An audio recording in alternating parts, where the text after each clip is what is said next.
Buenos días, saludos participantes del módulo 4 sobre narrativa del siglo XXI.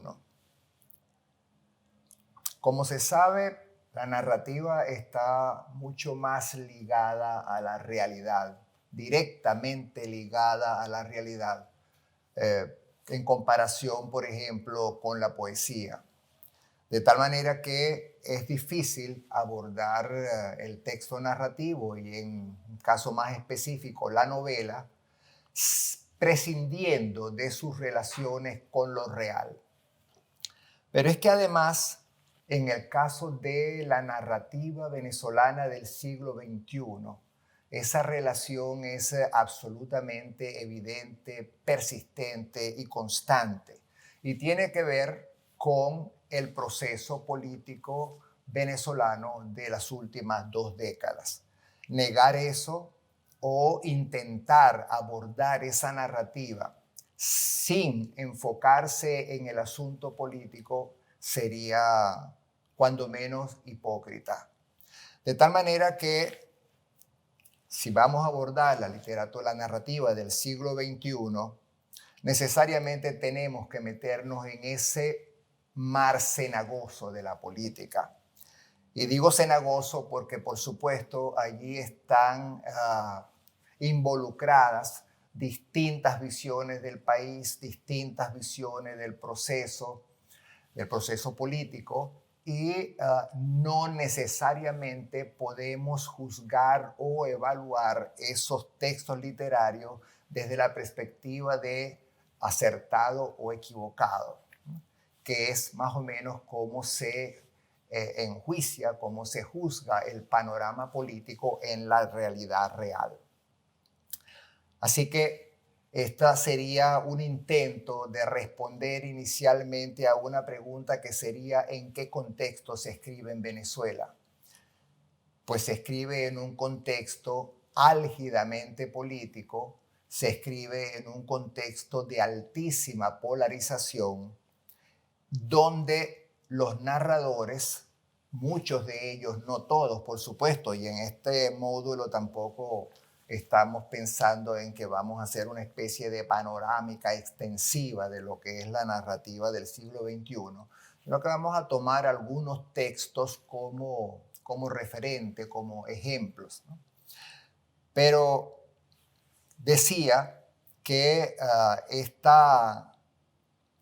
este abordaje de la narrativa necesariamente está manchada por esa polarización. Se escribe entonces en Venezuela, se escribe narrativa en un contexto de alta polarización, en un contexto de actitudes tomadas que son no siempre muy ecuánimes, no siempre muy reflexivas, sino muchas de ellas, como todos lo sabemos además, tienden a una actitud incluso que puede llegar a lo agresivo.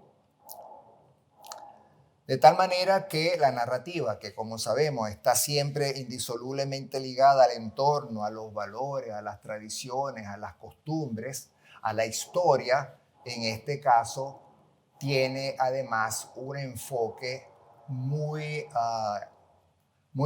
rígido, muy profundo con el hecho político.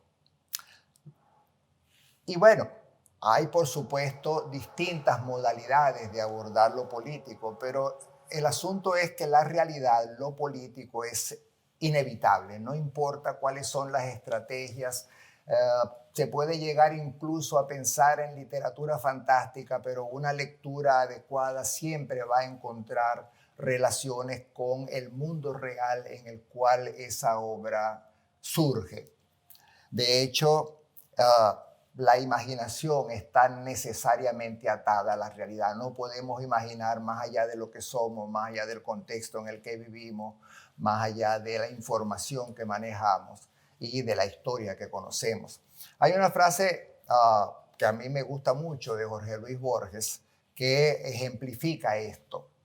Borges decía que la imaginación no puede superar a la realidad, porque la realidad, decía, es la imaginación de Dios. De tal manera que, independientemente de que algunos textos puedan salirse de un cierto realismo, de una cierta visión clara y digamos, bastante prosaica de lo real, incluso los textos que se salen de eso siempre son susceptibles de ser leídos, siempre son posibles de ser interpretados desde la perspectiva de lo real y a partir de lo real de lo político. De tal manera que podríamos decir que la narrativa venezolana del siglo XXI es una narrativa atrapada en lo político. Atrapada en lo político porque, insisto, la situación es tan polarizada, tan álgida, que los escritores tienen suficientes motivos para abordar esa realidad desde distintos puntos de vista. Y algunos seguramente con un enfoque o con una intención, con una inclinación mucho más literaria, mucho más estética que otros. Otros lo harán con una visión, con una intención, con un objetivo mucho más político, de difusión, de proselitismo, incluso de su visión de lo que está sucediendo en el país. De tal manera que hay dos grupos. Se ha hablado de endogrupo y exogrupo en relación al proceso político venezolano. Por supuesto, como la palabra lo indica, el endogrupo sería aquel grupo de personas que está cercana al proceso político venezolano de las últimas 2 décadas, llamémosla revolución chavista, llamémosla proceso, el proceso, como se suele decir, y el exogrupo, que serían aquellos que se sienten absolutamente desligados, alejados, contrariados por ese proceso político. Esa realidad es una realidad que no se puede obviar, es una realidad que disloca el intento de creación literaria y se le impone de alguna manera. ¿Qué es lo que queremos hacer? Evidentemente, lo que queremos hacer no es decir quién es el escritor de oposición y quién es el escritor de gobierno. No sería una visión literaria y no sería una visión que a quienes están intentando o ya están lanzados al proceso de escribir, quienes quieren ser escritores, pues les serviría de muy poco.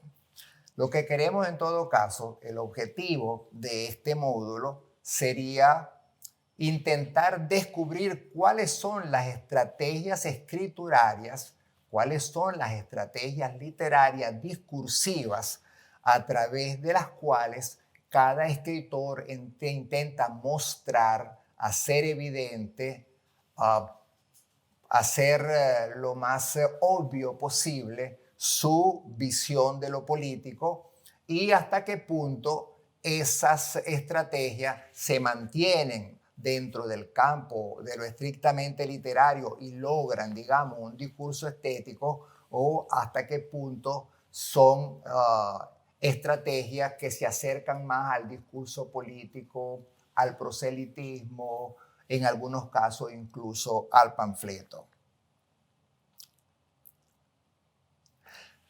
Y por supuesto, es un terreno absolutamente cenagoso, es un terreno absolutamente difícil de mantener un cierto equilibrio, pero creo que estamos obligados a intentar hacer esta lectura lo más equilibradamente posible.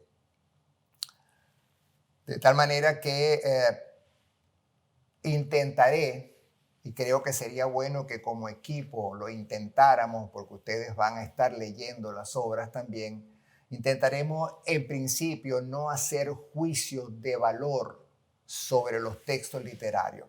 Digamos que los tomamos como un artefacto a ser analizado, a descubrir ciertas estrategias, ciertas técnicas, pero no necesariamente tendremos que llegar a afirmar este texto es bueno o este texto es malo.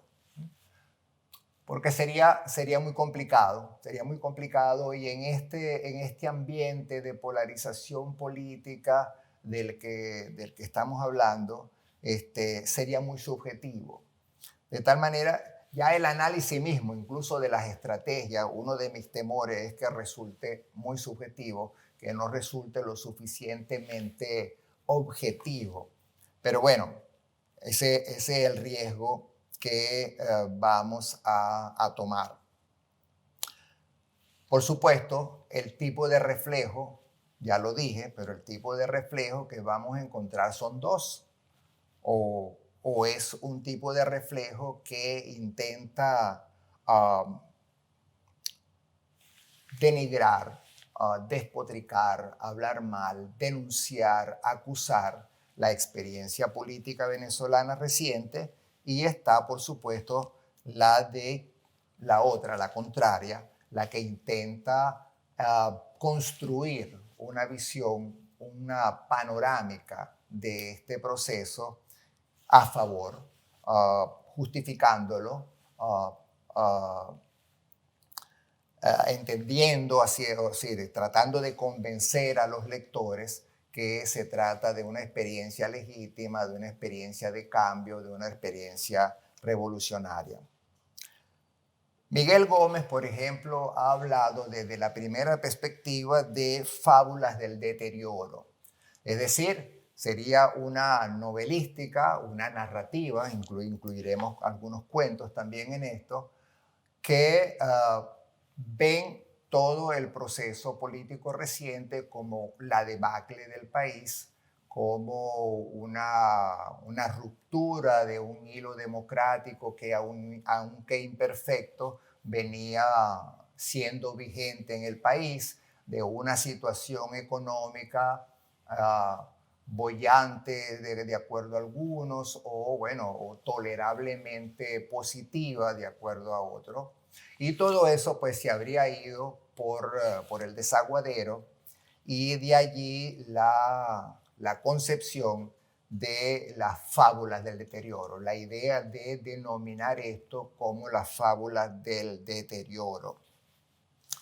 Del otro lado están, por supuesto, tendríamos que poner las fábulas, aunque nadie lo ha formulado de esa manera, las fábulas de la construcción o de la revolución, es decir, del resurgimiento de un país a partir de una experiencia que no había sido lo suficientemente capaz de redimir a la gran mayoría del país, y de allí el intento de darle un vuelco a la situación política histórica anterior al proceso chavista. Es interesante que no hay mucho análisis desde esta perspectiva que intente ser más o menos equilibrado.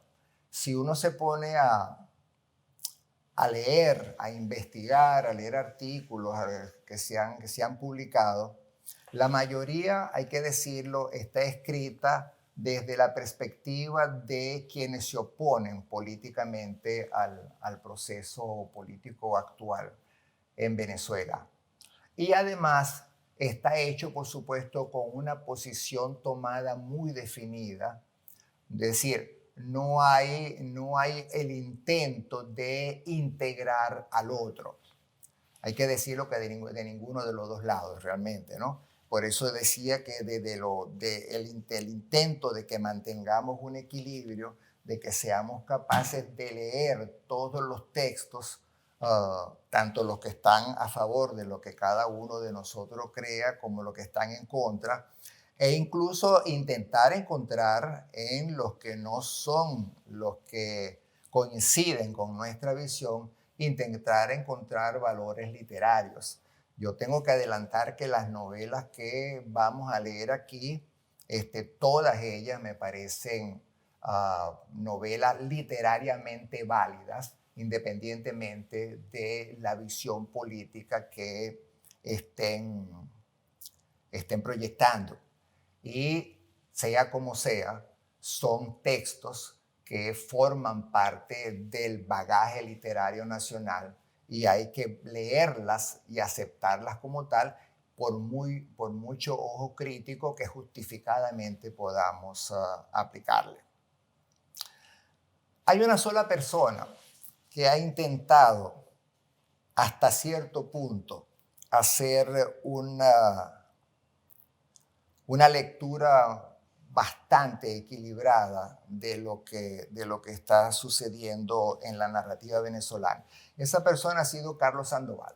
Carlos Sandoval tiene un conjunto de artículos, 3 o 4 artículos, en el cual, abordando la narrativa desde una lectura política, ha intentado incluir a escritores de los dos lados, de las dos posturas, de las dos posiciones. Y Carlos ha intentado ser ecuánime, hay que reconocerlo. Después les haré llegar las referencias de los textos para que ustedes los lean también, de esos artículos de Carlos Sandoval de los que estoy hablando. De otro lado, hay que decir que el intento de hacer crítica, el intento de hacer una valoración de la narrativa, parece haber estimulado mucho más a algunos escritores y críticos que evidentemente no acompañan el proceso político actual. En el lado de quienes apoyan la revolución chavista, en realidad hay suficientes textos para que podamos pensar que hay un corpus susceptible de ser analizado, pero no se encuentran, por lo menos no se encuentran fácilmente, mucha reflexión crítica, mucha reflexión que tienda un poco a lo teórico sobre lo que se está escribiendo. Eso podría tener una explicación, podríamos formularla de una manera muy sencilla. Es más fácil ser de oposición a la hora de acusar, de atacar, que a la hora de defender. Lo cierto es que hay una necesidad mayor de denuncia entre quienes se oponen que la necesidad de defender entre quienes se ubican al lado de la experiencia política de las últimas 2 décadas. En todo caso, lo cierto es, repito, que no hay un intento de ser equilibrado, no hay un intento de equilibrio y que el objetivo siempre es denigrar al otro, despreciar del otro o simplemente desconocerlo. Una cosa que llama muchísimo la atención es que hay una visión de la narrativa venezolana, especialmente de parte de quienes se oponen al proceso político, que no incluye para nada escritores que no estén en esa posición. Es decir, ustedes encontrarán artículos, encontrarán incluso libros donde pareciera que, salvo los textos que se oponen políticamente al proceso, al gobierno, a la revolución chavista, parece que no existiera más nada. Y eso significa, por supuesto, borrar de un plumazo, entre otras cosas, todas las ediciones del Estado, que son, digamos que es el recurso editorial más a la mano para quien apoyan el proceso político.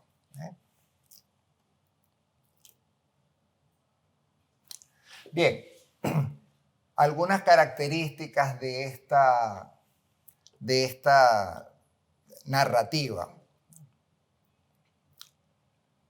Antes que nada, una cosa que me llama mucho la atención es la incorporación masiva de hechos cotidianos pequeños, mínimos.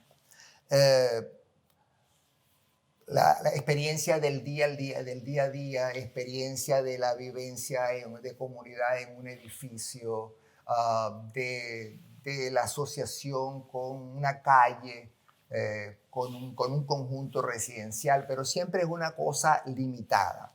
Pareciera como que muchos escritores se sienten más más seguros, se sienten más ubicados o sus personajes son más fáciles de construir cuando se mantienen, digamos, como dentro de un circuito cerrado, ¿no? Entonces, esa cotidianidad además se presta mucho para evidenciar cómo ha sido alterada por lo político, ¿no? Es decir, un condominio, cómo funciona un condominio. Entonces hay muchas maneras de demostrar que allí hay un cataclisma o un desastre y que la causa es lo político. Y además, esa cotidianidad en muchos de los textos que podemos encontrar y en algunos de los que vamos a tocar nosotros, es una cotidianidad que está muy ligada a lo que llamamos la clase media. Es decir, hay escritores que, por supuesto, decía que no se puede escapar de la realidad y evidentemente su extracción de clase es una extracción de clase media y lo que refleja en sus textos tiene que ver también con esos ambientes, con esas experiencias, con esas vivencias de la clase media. Eso es una cosa que llama mucho la atención porque a la hora de querer expresar toda una experiencia histórica de un país, pues pareciera que es como muy parcializado quedarse digamos, en un área, en un estamento social, en una manera de vivir, que en este caso sería el de la clase media. Lo cierto es que esa dinámica nueva, esa dinámica que tiene que ver con estos personajes que cada escritor elige, tiende, por supuesto, esos personajes a expresar el desconcierto y la denuncia. Siempre hay una acusación, siempre hay una búsqueda de los responsables, de las causas de lo que está sucediendo. Entonces, todo esto tiene que ver con el grupo en el que cada quien se ubica en esta confrontación, en esta polarización de la que estamos hablando. Entonces, hay una dinámica de denuncia por un lado y hay una dinámica de apoyo manifiesto por el otro. Cada una usará diversas estrategias. Algunas de esas estrategias vamos a ir viéndolas en cuando empecemos a abordar cada novela. Y bueno, y hablando de esto, pensando en esto de esta especie de división grupal tan tajante, tan drástica, en este asunto de la polarización, me encontré una cita de Zygmunt Bauman que me parece que viene al calce. Voy a leerla, ustedes la van a tener en pantalla para que puedan leerla conmigo.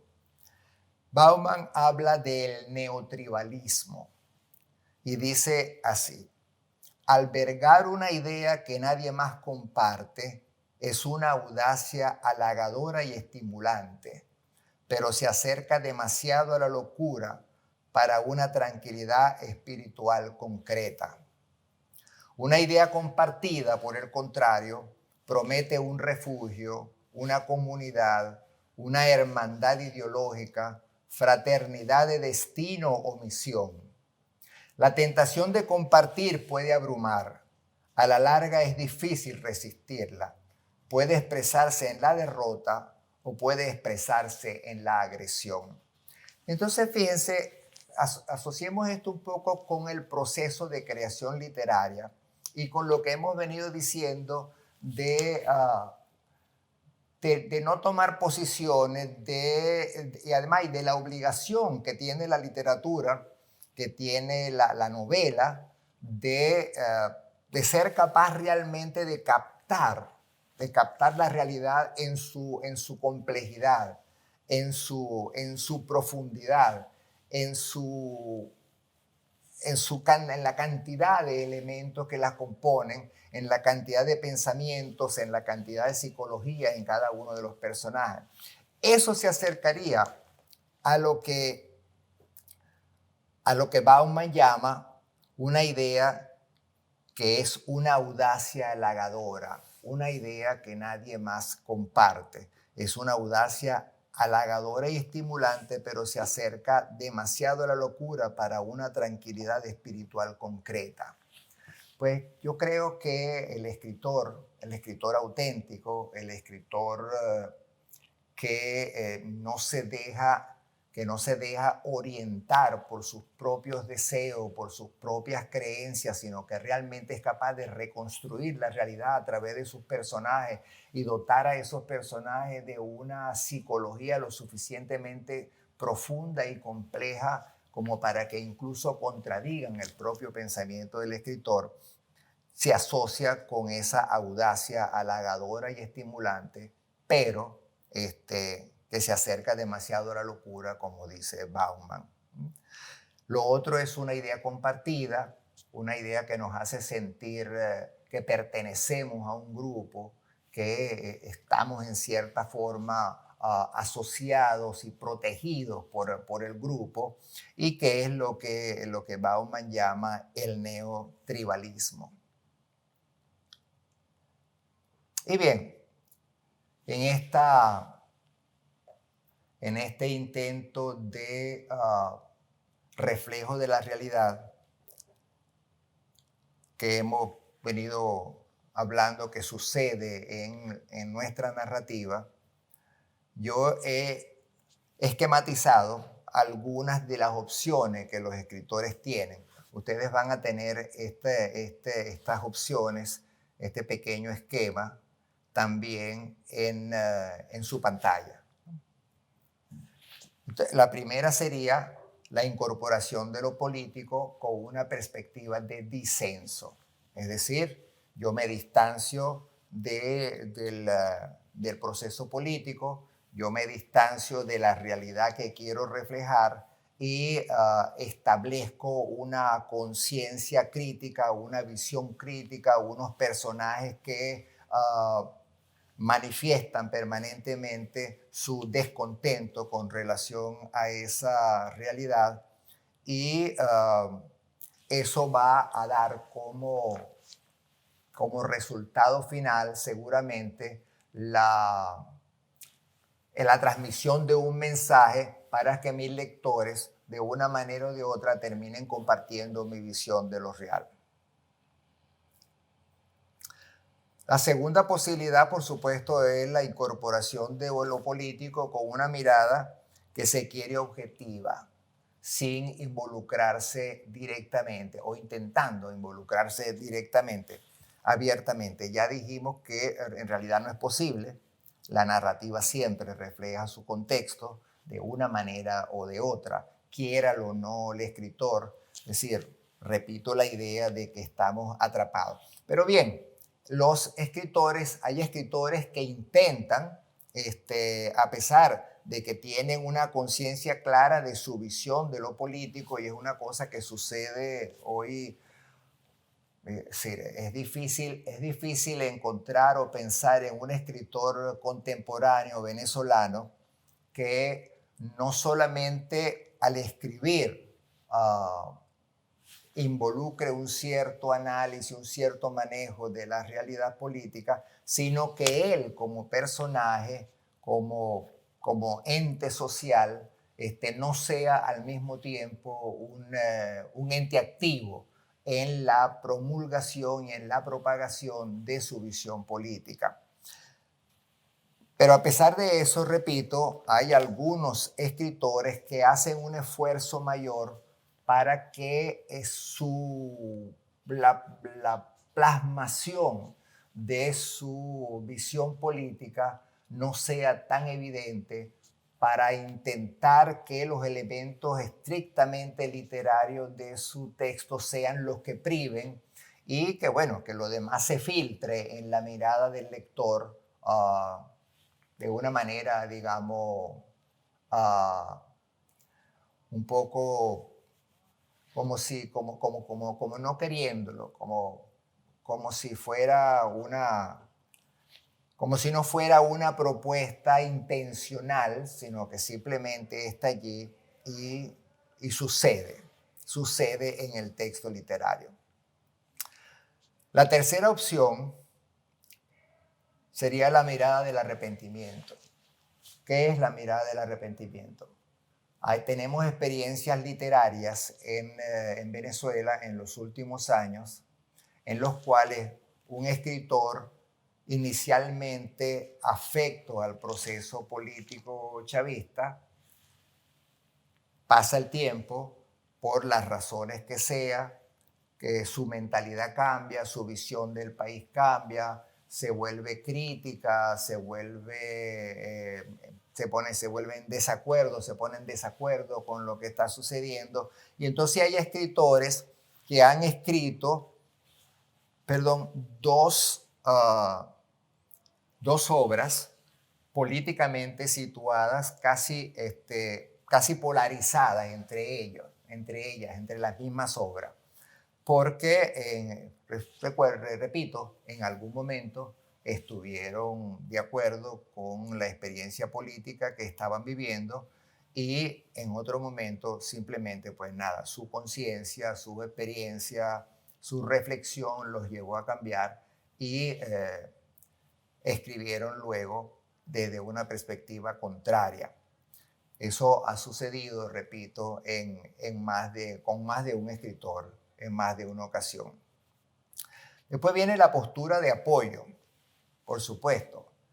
La postura de apoyo, lo veremos más adelante, se hace un poco más compleja porque los textos que yo he tenido a mano, la mayoría de ellos, algunos por supuesto sí lo hacen, no emiten mensajes directos de apoyo. Mientras que sí hay en novelas, en textos que se oponen al proceso, hay mensajes absolutamente directos, absolutamente claros. Hay insultos, hay sátiras, hay un humor irónico, ¿no?, muy evidente. En el caso de los escritores que podríamos considerar cuya postura es de apoyo al proceso político de las últimas décadas, veremos que hay un intento de usar diversas estrategias para transmitir su mensaje de reivindicación, de defensa de lo político, sin hacerlo directamente, sin hacerlo con un discurso, digamos, explícito, denotativo, sino intentando crear una estructura en la cual el mismo desarrollo de los personajes, el mismo desarrollo de la anécdota vaya creando en el lector la conciencia, la visión de cuál es realmente la propuesta que se está manejando en ese texto. Y de último, están por supuesto y que se asocia un poco con esto último que acabo de decir, pero digamos que hay matices, una aparente ausencia de toma de posición. Es decir, son algunos textos en los que no vamos a encontrar alusiones claras, directas, ni a personajes de la política, ni a hechos concretos de la política, ni a sucesos catastróficos, dramáticos o constructivos que hayan sucedido en el lapso de estas 2 décadas, sino que son textos que van a intentar simplemente una narrativa donde la anécdota y sus personajes no emiten opinión, no se asocian explícitamente, repito, con ninguna de las posturas políticas que pueden deducirse de las 4 posturas anteriores. Y claro, todas estas posturas tienen distintas estrategias para manifestarse. ¿Cuál es uno de los problemas más álgidos, más evidentes que tenemos cuando uno intenta abordar esta narrativa? El problema de lo que podríamos llamar el maniqueísmo.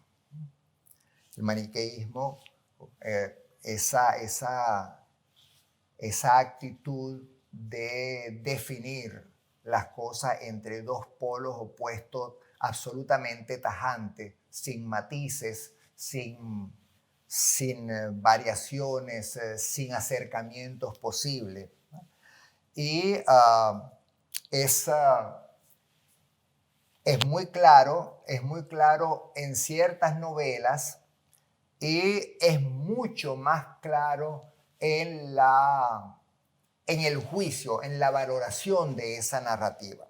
Yo les voy a leer un texto que van a tener en su pantalla también, un texto de un artículo que intenta, que está analizando una novela venezolana y a la cual acusa explícitamente de maniqueísmo. Dice así: a lo largo de la lectura, el maniqueísmo de la construcción salta a la vista. Se trata de un enfrentamiento entre un grupo político en el que el egoísmo, las deslealtades, el facilismo, el racismo y la vileza de los propios intereses son solo algunas de sus características más resaltantes. Y otro en que la bondad, la entrega desinteresada, la camaradería y el amor al trabajo y a la paz son sus particularidades más evidentes. Asistimos en esta novela, como en las epopeyas infantiles, a una lucha lineal entre el bien y el mal. Y por supuesto, tras vencer un sinfín de dificultades, triunfa el bien, el pueblo o los desdentados, según el registro sociopolítico asumido. Este es un texto sobre una novela de Carlos Noguera que se llama Crónica de los Fuegos Celestes. A mí lo que me llama la atención de este tipo de anotación de algunos críticos es cómo pueden desconocer, obviar el hecho de que muchas de las novelas escritas desde una perspectiva de oposición son absolutamente maniqueas, tan o mucho más maniquea de lo que puede ser este texto en el cual se está abordando esta novela concreta de Carlos Noguera. Y entonces tiene que ver con la falta de equilibrio de la que yo hablaba al principio. Es decir, si estoy analizando aquello que está de mi manera de pensar y de mi manera de ver la política, entonces tengo una visión positiva de todo lo que allí sucede. Y si estoy analizando algo donde la visión política es contraria a la mía, entonces todo lo que sucede es absolutamente fallido, absolutamente deleznable. Pues resulta que el maniqueísmo es quizás uno de los elementos más compartidos, mejor compartido por ambas visiones de lo político.